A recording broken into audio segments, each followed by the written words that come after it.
ndabaramukije mu izina ry'umwami wacu Yesu Kristo.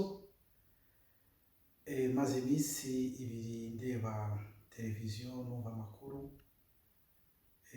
muri ibi bihe. Umunsi wari umunsi mukuru w'abategarugori cyangwa se umunsi mukuru w'abakenyezi.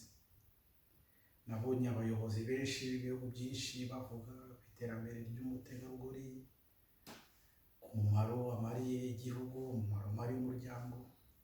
Ariko maze iminsi ibiri ntekereza mvuga nti abo ni abantu babivuga, ese Imana yoyo yaremye umutegarugori yo ivuga iki? Nta handi nari kubona igisubizo atari mu ijambo ryayo. Igitabo cy'Abaheburayo, l'Épître aux Hébreux, premier chapitre, iratubwira ati ngo autrefois Dieu parlait à nos ancêtres par la bouche du prophète. Mais aujourd'hui, il nous parle par la bouche de son Fils, Jésus-Christ. Ngo kera ngo Imana yabwiraga abasokuru bacu. Icyo ni igitabo cy'Abaheburayo igice cya mbere umurongo wa mbere. Mu kanwa k'abavugisho wari kuva ivuga ku mwana wawe Yesu Kristo. Reka turebe ubuzima bw'umwana we Yesu Kristo uko yabanye n'abategarugori. Ese yakoranye nabo ate? Byatumye ngenda kureba mu gitabo cya Luka igice cya mbere ku murongo wa 70-71.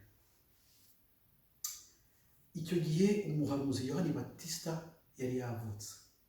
Ise Zakariya aje gutanga izina ry'iwe Jean, il a prophétisé. Il dit que le Seigneur, premier chapitre, l'évangile Saint-Luc, verset 70-71, je crois, il vous garantit, il nous a suscité un puissant sauveur dans la maison de David, dans la maison d'Israël. Il est venu nous arracher entre les mains de ceux qui nous haïssent. Dushobora kwasoma mu Kirundi, reka ufate Bibiliya ya Madame mu Kirundi. Sommet Luc premier chapitre. Ndabisoma mu Kirundi kuko bifite mu Gifaransa no mu Cyongereza ku buryo twumvikana neza. Luc premier chapitre. Je suis déjà là. Sinzi ko ari 70 mu Gifaransa byose ni verset 70-60. Bitangura kuri 67 actually. 67 ariko mu Kirundi reka ndebe aho bitangirira. Yes, ni 37 naho. Ise Zakariya yuzuzwa mpwemu yera aravugishwa n'Imana. Atumwa amashimwe Imana y'Abayisiraheli kuko igendeye abantu bayo ikabacungura, kandi iduhagurukije ihembe ry'agakiza mu nzu ya Dawudi umusavyi wayo.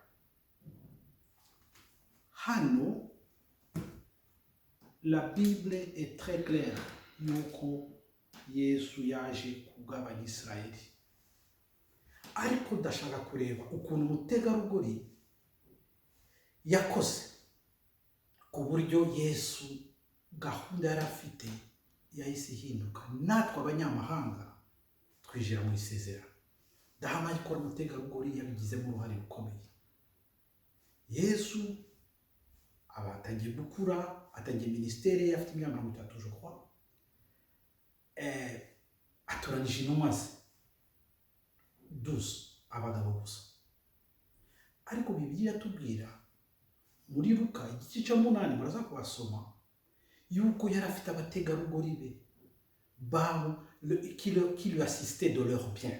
Donc ces femmes finançaient le ministère de Jésus. Ils finançaient, leur assistaient de leurs biens. Il y avait une femme qui s'appelait Suzanne, il y avait Chuza, l'intendant d'Hérode, Marie de Magdala. Abo se n'abategarugori batari muri les 12 ariko bakora igikorwa gikomeye mu murimo wa Yesu. Yari azi neza yuko nawe yatoranije abagabo akeneye abategarugori bafite ukwizera bashobora kumufasha mu murimo, basobanukiwe mu murimo we. Yesu atangiye ministere, atangira kubwiriza. muri Matayo igice 15 umurongo 21. Matthieu 15 verset 21. Une histoire se passe. Ari inkuru itangaje yabayeho. La Bible nous dit la femme de yabaga bita Siri na Sidoni na Tyr et Sidon. C'est une femme cananéenne qui a changé l'histoire de Jésus. Aza guhura na Yesu amubwira ati umwana wanjye ararwaye. Muri Matayo 15:21. Umwana wanjye ararwaye kandi amadayimoni aramutsa cyane, ngwino umutabare. Bibiliya tubwira ngo Yesu ntacyo yigeze amusubiza. Umutegarugori arakomeza aravuga kugeza aho intumwa ze ziza zibwira ati wamwirukanye arimo aradusakuriza. Ngo Yesu asubiza amaso inyuma aramubwira. Mwumvisha ngo Yesu amubwira, reka dusome mu Kirundi Matthieu 15. Matayo 15 usoma kandi mu Kirundi ni Bibiliya ya Madame Nijeje. Iyo ngiri mu France mu Cyongereza ntabwo bisoma neza, reka mvuge mu Kirundi. L'évangile Saint Matthieu, 15e chapitre, verset 21, je paraphrase. Ariko ndabisoma mu Kirundi mumbabarire. Ngo Yesu arahava, igice 15 umurongo 21 cyangwa se umurongo wa 21 mu Kirundi. Yesu arahava aja ahegereye i Tiro ni Sidoni. Murahaza ahantu kuwa mufakazi, une femme cananéenne.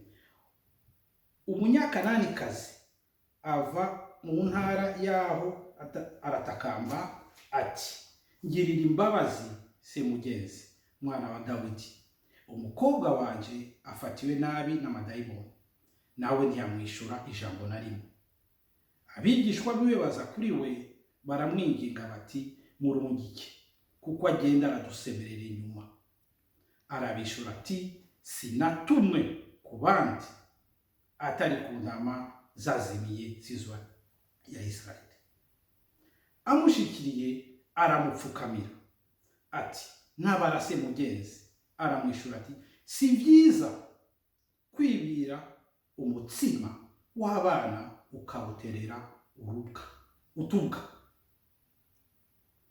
Nawe ati, nkako mugenzi, kuko utubwa natwo twirira utuvunguka dukorokera munsi y'imeza ya nyenetwo. Voilà. Ni jambo Yesu yashubije navuga ko atari ryiza. Ntacyo amushubije ubwa mbere, ubwa kabiri aramubwira ati, ntabwo naje ku bwawe wa munyamahanga. Nk'uko Zakariya yabihanuye ati, ni mu nzu ya Dawudi, ngo naje ku ntama zazimiye za Israeli. Ngo kandi ntabwo nafata umugati w'abana ngo ndawugabane n'utubwa. Mu Gifaransa bavuga ngo les petits chiens. C'était une insulte mu by'ukuri. Mais voilà une femme qui savait ce qu'elle voulait. La Bible nous dit, elle se prosterna. Elle se prosternant. L'acte de prosternation, c'est un acte honoré d'adoration de Dieu. Iyo ukinyenyekea chini ya Bwana, ntacyo ashobora kukwiba. Umugore yari azi neza yuko nifata ukwizera kwanjye, yego umwana wanjye ararwaye, yego umwana wanjye afatwa n'amadayimoni, ariko nikiji prosterne, sinzi ko nabivuga mu Kirundi, ninunama ngira ngo nikinyenyekea chini ya miguu ya Baba, mu kwizera umwana wanjye arakira. Arambwira ati, ngo n'utwo twubwa natwo dushobora kubona utuvunguke tuva kuri wese. Putike naho kuko amasezerano y'Abanyisraeli natwe mwana nitukwizera natwe dushobora kwinjira muri ayo masezerano. Yesu ntacyo yari afite yavuga ataravuga ati, genda ukwizera kurakomeye. Pour la première fois Yesu avuga iyo jambo, la foi, ta foi est grande. Or sans la foi personne ne peut faire plaisir à Dieu. Umwana we warakira, amadayimoni aravamo. Yesu arakomeza kubwiriza ngo ajye i Samariya. Samariya hari hagabo babiri ya Samariya ya Jude murazi ubu umutegarugori w'umunyasamariya ni muri Jean chapitre 4 urasa kwasoma kandi inkuru Yesu benshi barayizi aho Yesu yari yohereje intumwa ze guhaha kumuzana ibyo kurya umusamariyakazi araza aje kuvoma amazi ko nabivuga batangira kuvugana wampaye wo kunywa ngo ntabwo twasangira uri umuyahudi na umusamariyakazi ubwo Yesu amubwira ati iyo wari uzi ko amazi naguha l'eau vive. Mais ce qui est intéressant ici, c'est que nous, que cette femme samaritaine a une révélation que cet homme-là est le Messie. Ibyo nibyo yakoze nk'uko Yesu yabwiye muri Matthieu 28 avuga ati nimugende mubwirize umugore mutegarugori amaze kubona yuko yahuye n'umwami yahuye na Kristo ntabwo abigumanye wenyine. Bibiliya tubwira ngo yasubiye iwe mu mujyi wa Samariya wajya kubwira abantu benshi ati nimuze j'ai vu le Christ. Samariya muziriza ku nyuma igihe l'apôtre Philippe est parti en Samarie haba ibitangaza byinshi muri Samariya. Tuje kubona umutegarugori yagaragaje kwizera no kuramya. Twongeye kubona umutegarugori amaze guhura na Kristo agakora igikorwa Yesu ashaka ko dukora kumwamamaza. Ikibazo mufite intumwa 12 zose zari zamaze kugendana na Yesu nta namwe abo bagabo cyerekana ko bagiye kwamamaza Yesu atari nyuma après le jour de la Pentecôte bamaze kubona Mwuka Wera. Yesu arakomeza ministère muri Jean 12e chapitre 14e chapitre 16e chapitre Yesu yakomeze kubwira intumwa ze azibwira ku rupfu rwe abwira ati le fils de l'homme va être livré, le 3e jour il sera crucifié, le 3e jour il sera ressuscité. Byose intumwa byose barabyumvaga. Yesu reka dukomeze inkuru. Yesu aragenda arafatwa murazi ukuntu Petero yamwihakanye tusa aragenda arabambwa ku musaraba. La Bible nous dit que Pierre et Nathanaël et les fils de Zébédée n'abandi bose Yuda yari yamaze kuvamo ils étaient 11, il restait 11 bose barahuze ngo bisubirira he kwirobera mu kazi kabo ka kera. Imyaka 3 yose babana na Yesu bigishwa na Yesu babona ibitangaza bikomeye ari ku munsi wo kumusaraba bose barahuze. La Bible nous dit ngo hagumye ku musaraba la mère de Jésus, la mère de Jean et Marie de Magdala qui se tapaient sur la poitrine. Abagabo bose bari barahuze, mais Marie a cru que cet homme qui est crucifié le 3e jour sera ressuscité. Il sera ressuscité. Ma question est celle-ci. Yesu yabwirizaga ari waragana n'intumwa ze yigeze kubaza intumwa ati ese bavuga ko ndinde bamuvuga ko tumurera ijya abandi mburiye hano ngatize ngo hose mwebwe ubwanyu muvugiye ngo Petero aravuga ashize amangara bati ngo uri Kristo Mesia. Yesu arareba aratunguka ati Pierre, ce n'est ni la chair ni le sang qui te l'ont révélé, mais c'est bien le Père qui te l'a dit. Pour ce fait, Pierre, kuko waniyo hishuriwa Petero, kuko wahishuriwe, c'est sur toi, Pierre, que je bâtirai une église et que les portes de ce jour de mort ne prévaudront pas. Il dit que nous, c'est une prophétie que Christ, Jésus, a prophétisé sur Pierre. Ukakabiri, ngo Yesu ari muri gisha n'uburakari bwinshi ingwe n'umwe ziramuhunga. Ngo arahindukira abwira les 12 ati mwene na mwene abo mbona mwendi ko mutagenda. Ngo Petero kandi arahaguruka aravuga ngo twakuva he tukajyahe ko ari ufite amagambo y'ubuzima. Où irons-nous Seigneur? C'est toi qui as le pain de la vie. Ibyo bintu bibiri izo episode zibiri sinumva ukuntu Petero yari kubyibagirwa byose agahunga Yesu ku munsi w'umusaraba kandi yari amaze kubona ishurwa rikomeye ariko nta kwizera yari afite. Mais Marie Magdala est restée là. La Bible nous dit dans Jean, Évangile de Jean chapitre 20, le troisième jour, Marie Magdala, voyez dans ses pics, aragenda, yarazi neza yuko umunsi wa gatatu Yesu azazuka, azatsinda urupfu, yari afite uko kwizera, umutegarugori, aragenda. Inkuru murayizi ukuntu yagiye aramubura ubwa mbere, arahagarara agumaho. Bibiliya natubwira ngo Yohani na Petero baje biruka barareba basanga ryavuye aho Yesu bari bamuhambye, ryavuyeho ntabwo rihari, ngo bisubire inyuma. Bibiliya ngo retournèrent chez eux, bisubira kwirobera. Ariko Bibiliya tubwira ngo Marie Magdala resta dehors, ngo aguma hanze acunze kugira ngo Yesu yaza aramwereka. Baraganira, aramubwira ati nimba ari wo mutwaye mumpege mwitware, ndabizi ko ari wo mutwaye. Yesu arahindukira aramubwira ati Marie Magdala yumva ijwi ry'umwami, aramubwira mu Kiheburayo ngo Rabuni, Rabbi, maître. Marie Magdala a reconnu la voix du Seigneur. Marie Magdala a reconnu la voix du Seigneur. La Bible nous dit, dans l'évangile de Saint Jean,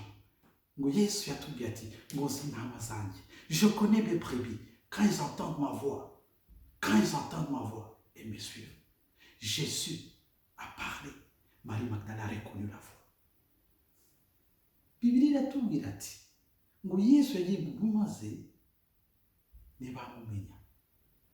Ils n'ont jamais reconnu la voix. Sa voix. Il a dit qu'il a Katiberia. Muzira kugiye Mawusi ngo yahuye n'intumwa ze ziramuyoberwa, ziranamubwira ati ngo ni wa muhanuzi, so prophète Jésus ngo est mort. Le prophète bigeze gushirwa ko ari Mesiya, ko ari Kristo, ariko ubu bahuye kumwita ngo umuhanuzi. Baramwibaga. Mais Marie Magdala a reconnu la voix de Jésus. Comme je connais mes brebis, quand elles entendent ma voix, elles me suivent. Umutegarugori yakoze ibintu bikomeye muri minisiteri ya Yesu, mu kwizera, mu kumwamamaza, no mu kwizera umusaraba, no kuzuka kwe. Imana ifite ikibazo ishaka kubaza umutegarugori muri aka kanya. Yesu imbere ko ajya ku musaraba, amaze guhishurira Petero yuko ari bazubakiraho itorero, yabwiye Petero ati Pierre, mina atakwenda, shaka kugenda kandi nshaka gusigira inshingano, ariko imbere ko tubikorana ibi byose wari ikibazo ushaka kukubaza. Ese urankunda? Est-ce que tu m'aimes, Pierre, fils de Jonas? Muribuka ko Petero yahise arakara nyuma, Yesu urabizi ko ngukunda, urabizi ko ngukunda. Imana Yesu ntabwo yarayobewe ko Petero amukunda cyangwa se atamukunda. Icyo kibazo Imana yongeye kukibaza abantu babiri, Adamu na Gahini. Yabajije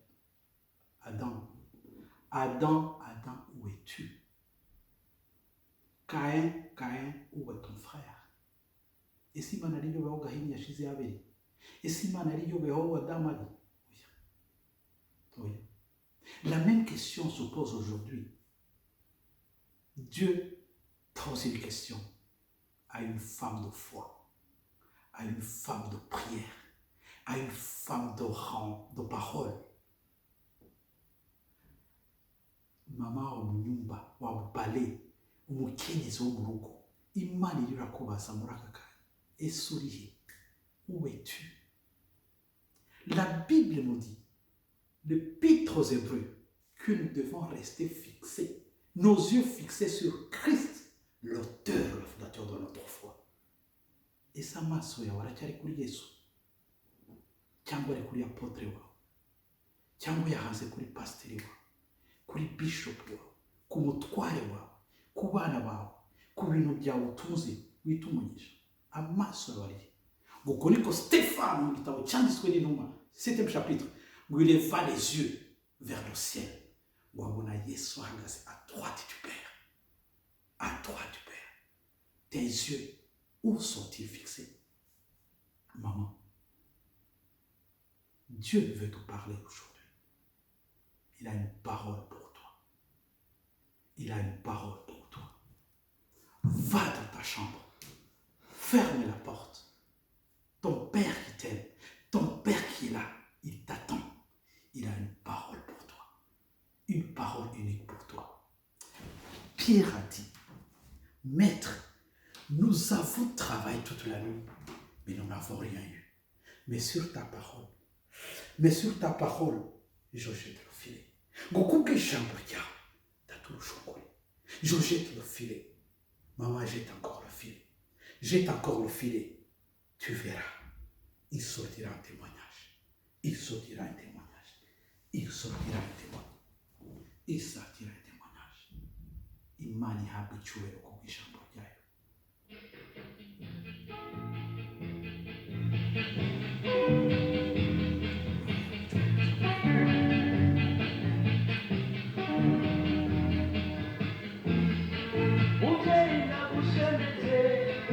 Uringi umuryango ugenda gushemeze uringi uburundi ugenda gushemeze uringi umuryango ugenda gushemeze uringi uburundi.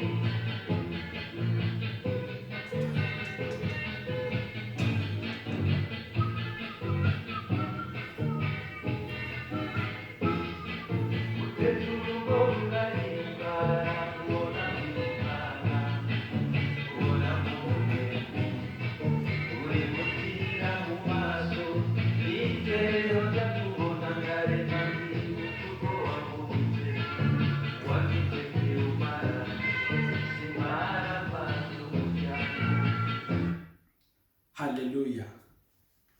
Mukenyezi, inkingi y'umuryango. Na proverbe yabivuga. La femme de valeur. Proverbe yabivuga. Imana ishimwe kubw'ijambo ryayo. Béni soit le nom de l'Éternel, le Père de notre Seigneur Jésus-Christ, qui nous a engendrés d'une sémence incorruptible et qui nous a fait asseoir dans le royaume de son Fils, en qui nous avons la rédemption totale et le pardon du péché. Béni soit le nom de l'Éternel, le Père des Lumières, chez qui il y a ni ombre de variation ou ni changement. Que la paix, la grâce et la miséricorde soient avec vous, de la part de Papa bon Dieu et de son Fils Jésus-Christ de Nazareth. Nimugire umunsi mwiza, Imana ibagiriye neza murakoze cyane.